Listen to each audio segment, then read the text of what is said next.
can cause Not just, as well as the Masha. Yes.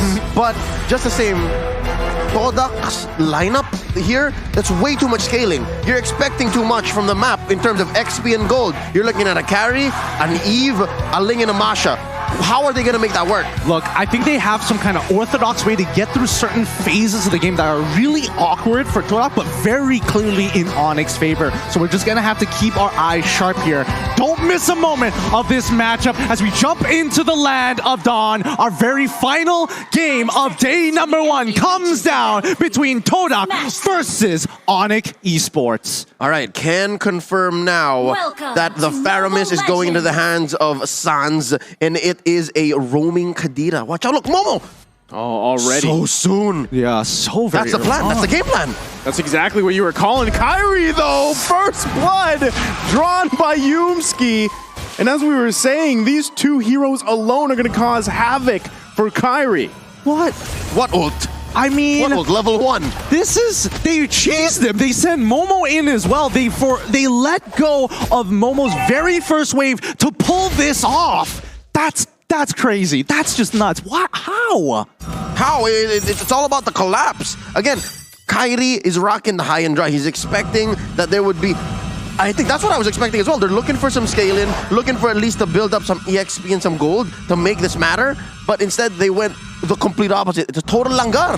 Just bumped straight into the jungle. That's the idea. And even Onic, they are a little bit more aware of what Yumski is trying to do, but Kyrie is losing levels of time. Yeah, I mean, Yumski gonna be careful here if he can, but Kyrie able to take the revenge, gets the kill. But Rival now should be able to just secure himself a purple buff. Oh my goodness, this is the plan all along. Attack the jungle, take away the early game prowess with just simple tactics. Really nicely done by Todak all the way through.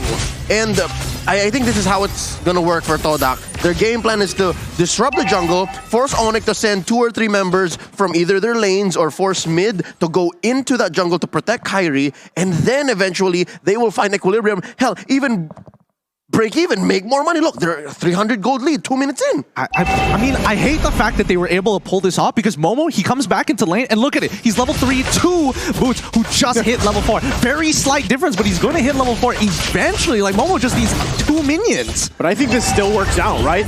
All of that in the last 2 minutes just makes a breeze for the first turtle here. So that's already huge, at least in terms of economy. But here in the mid lane, Yumski going to be the focus again. Oh, can he get away? One hit, he's going to bob and weave and survived. The moves and grooves. Moves and grooves. As you put it so eloquently, could have been, but that's what you get with the Hilda. That's why there's a room for her in the meta at all times, especially when assassins like Ling and Fanny are a thing. It's got to be so frustrating because Onic invested a lot of time and a lot of movement on the map. 5 people made contact with Yumski before he got out of there, popping that sprint at the same time. So at the very least, Onic now setting up that front line, making sure, you know, Todak doesn't get too far away with this. And he's not stopping. Look, he's there again. He brought Rival there. Oh, Onic Esports, though, trying to do their best to work around it. It's Chiku, guys, that falls here. Now they're going to get out of dodge the best they can. Yumski going to be the focus.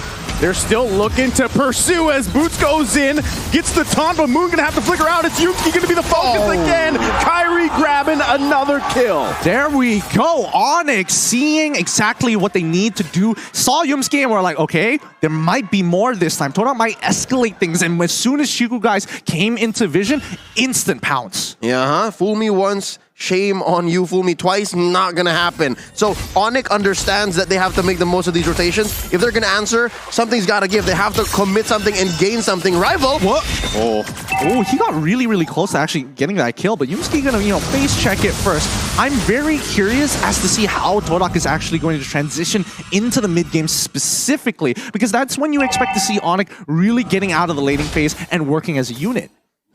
I think that's a good point, but at the same time, Onic Esports at this point, it took them what, 2-3 minutes to figure it out. That real adjustment already, and now I feel like now that this next turtle is up, they do have a choice. Do we just give it away? But look at the positioning already from Onic Esports.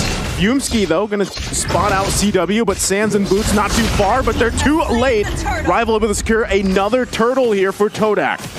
Oh, I mean, right now Kyrie is getting harassed out of his mind. Even running down towards the turtle, you can see Momo chasing him. Yeah. But as it is, Todak is happy that this is how the early game has gone, despite having, conceded a few kills. And if it gets CW, the flicker in. Tempest Blade's gonna come out. He survives though with that Cult Altar. But now Sand's gonna be the focus. He takes all the damage. Moon grabbing the kill here under the tier 1, tier 2. That's what you buy with a hero like Moon, with heroes like Hilda and Masha on Momo and Moon's on Yumsky. Again, Moon is, I keep mentioning Moon, he really hasn't left mid. Yeah, he really hasn't left mid. He's really accumulating the farm, and the rest of the team, including the side lanes, are pulling pressure, strangely enough. So that's how they scale up. You scramble the opponent so they can answer. Oh, no. Ooh. Close one. I was holding my breath. Yeah, same. So they can't answer on a conventional way, and then you just farm up. Look, it grew up to about 1,000 and change. Yeah, the bleeding has not stopped just yet, but this is a comfortable position for Onic, right? They still can actually get to the later stages and look for that big fight in the mid game. However, keep your eyes, especially from Todak, the 2-1s are carrying Moon, and as well as, Chiku, guys. Rifle's not going to die. Okay, he gets out of there. All right. Weapon swipe off my forehead real quick. I think it's still working out though, because Kyrie's behind in levels, right? Yep. He's level 7, Rival's level 9, and so objectively, you're gonna have that advantage already in the jungler. So if they can continue that on, this might be a clean take for Todak in terms of turtles, as the next one's gonna be up in about 10 seconds here. But you can see them both fighting for space and position around that turtle pit. I was about to say, one key advantage that at least Onic has is TW is ahead. TW is getting a lot of items, building up, but wait, no, underneath mid. Kyrie once again pushed out of the jungle here. So just like that, it is going to be a clean sweep of turtles. Momo, though, Sand's able to pick up a kill with that Stampede. And that could be a small win here, but Yumsky going to fall as well. Kyrie able to get the killing spree, another kill for him in the jungle. Yeah, but they do translate into a turret down bottom, so eventually the farm will still keep rolling. I was saying, CW farming a little better than Chico Guys, but we can't count out Chico Guys. Chico Guys just has that weird killer instinct, can come on any time, in any way. He can be 0, 6, and 2 and still carry from there. And especially when you're on a hero like Carry, that's definitely something you have to be very wary of, even if you're as tanky as Boots. Kyrie's still getting harassed as always, but it's tough with the composition that Todak has. Momo is not going to let him have fun, and neither is Yumsky. Man, just like that, I mean, there's turrets going down here. Finally, the second one in the game, both having won. So they're going to be working around with that space here, but still focus on the mid lane. Both these teams have the tools they need to win these small skirmishes leading up to that first Lord of the game. Looking at the items so far, it's looking pretty good for the side of Todak, but even then, Onic, as soon as they're getting their second as well as their third items, we'll see the table start to shift in their favor if Todak loses that lead. Oh, look at this massive farm on both Rival and the Chico Guys. CW though, I was wrong. CW's not farming as well as much. This is the first time we're seeing the item builds, and he just has Blade of Despair.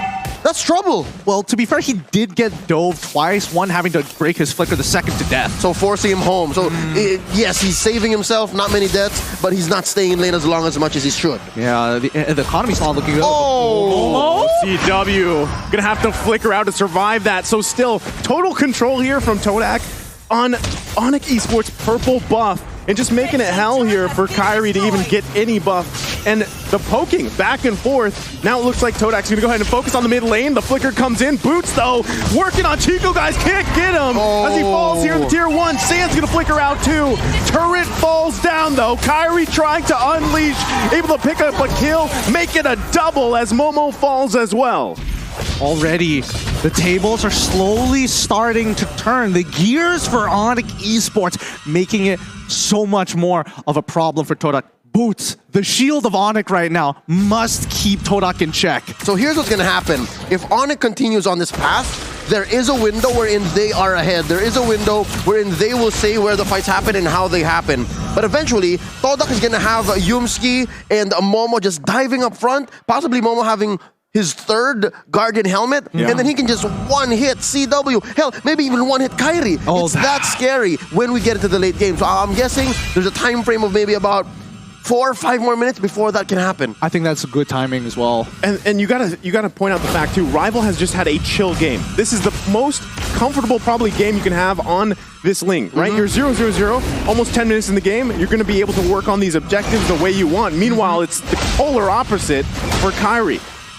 5-1-1, but he's 3 levels down. But it's a good recovery though, given the early game, what happened in the first 2 minutes. But we can counter blessings as much as we want, but it's all about this purple. Who's gonna get it? Rival can Rival secure. They just got lured. Yeah, I mean, again, Kairi has done a good job working back from this, but still objectively, it's Todak with that advantage. Like you guys mentioned, you have Momo and Yumski going to any... Actually, they can even split up each other if they want to, focusing on the back line, protecting the front, causing havoc here. And that's what we're seeing. It's tough for Onic Esports. No, that's exactly it. Todak right now are doing their... Well, I wouldn't even say it's a split push, but they are doing cross-map plays while Yumski or even Momo is distracting them by purple buff, knowing how important it is for Kairi specifically to get it. They know a contestation point, a choke point against Onic. Yeah, the reason why the split is so easy for Todak is because Yumski and Momo can just do whatever they want. Yeah. They can face off against 3 or 4 members and still get out alive.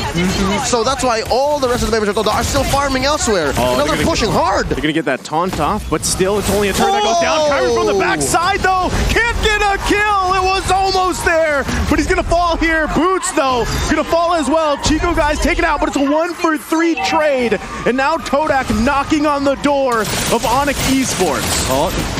This is getting very sweaty already. One inhibitor has fallen. I was expecting maybe a second one here, but Onic, they've got to be really careful here. They have to stop this bleeding now. That bottom lane inhibitor push is a leaking roof. That is permanent damage.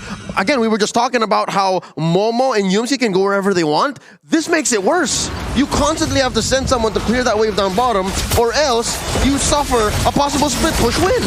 Oh boy, but once again, this contestation point, these high intensity areas, purple buff, Lord right now, and I'm guessing that Todak wants even more. They're gonna start going for the orange. I wonder if, like, how many purple buffs Kairi has actually been managed to get this game. That's actually a really good point. I don't know if that's the first one, maybe it's the second, but he hasn't had many opportunities to take it. So finally, but still, even 12 minutes in the game, you can see how much pressure is being put there on that crucial buff here for Onic Esports. For sure. And I think, let's keep in mind, let's have a look at the replay one more time for that fight, because even though Onic looked like they had the initial upper hand, it turned around so quickly once Momo got into the fight. Very key. Watch where Chico guys is and how many heroes from Onic he had on him before he eventually died. But do the math, folks. Do the math. 1-for-3. Take that trade any day. Any day for sure. But Todak, with a 5.5k lead here, it's only going to be fruitful for... Whoa! Yo, where did half of his life go? I mean, he is 5-2-2. He has high and dry. Correct. Right? And then Rival was alone, so it makes sense. But like, Rival's got like 10k on Kairi, who's like 3k down, and he's you also know 2 what? levels ahead of him. Yeah, you're 2 levels ahead. I would imagine you would do like a quarter at the very least. Could be the items, and again, I didn't see where Kairi came from. He was going at full speed, but could also be a factor as to how much damage he was dealing. Oh boy. All right. And then these Lings, they don't build any defense items at all. Oh, that's a good point. That is a good point. Pop him, glass cannon. Well, let's see whether the glass cannon is going to be enough for this interaction. Yet again, purple buff going to be choked out here. Onic Esports still fighting for it, but it's going to ultimately be taken away.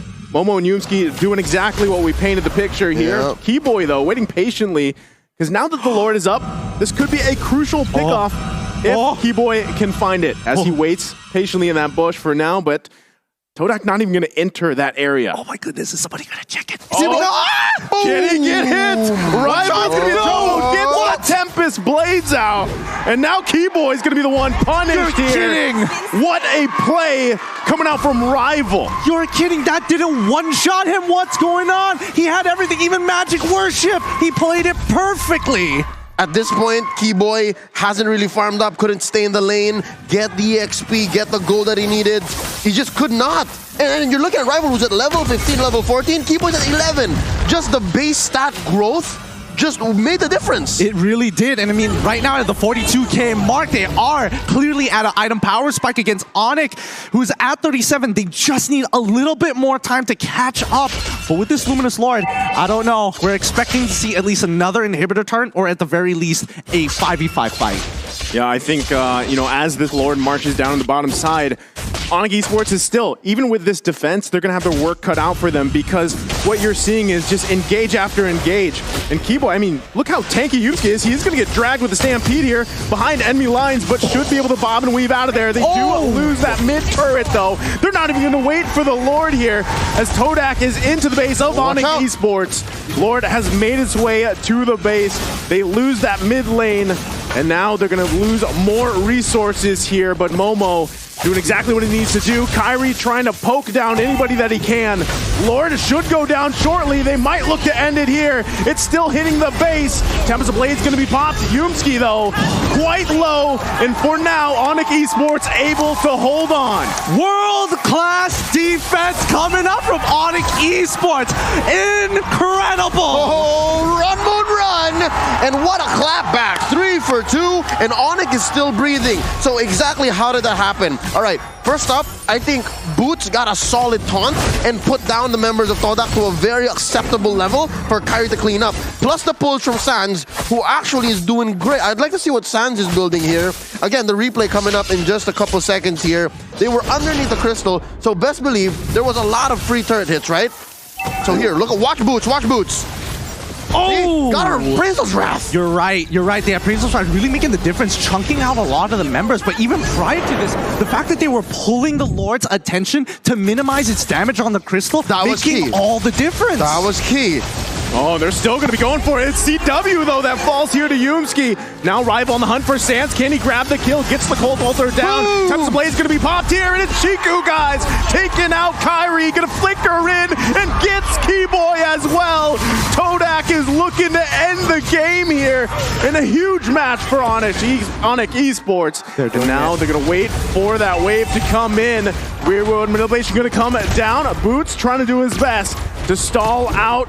But now the wave's going to be charging in. Todak looking to end the game. Rival focusing on the crystal, and that's it. Todak takes the game against Onic Esports. There we have it. Todak winning both their matches here, and they've even taken down Onic. But don't worry, nobody's going home. This is only the first taste of M4. Congratulations to Todak. The one way that they could have done it, they did. They langured on through. Minute 0. They gave Kyrie hell. Minute 0.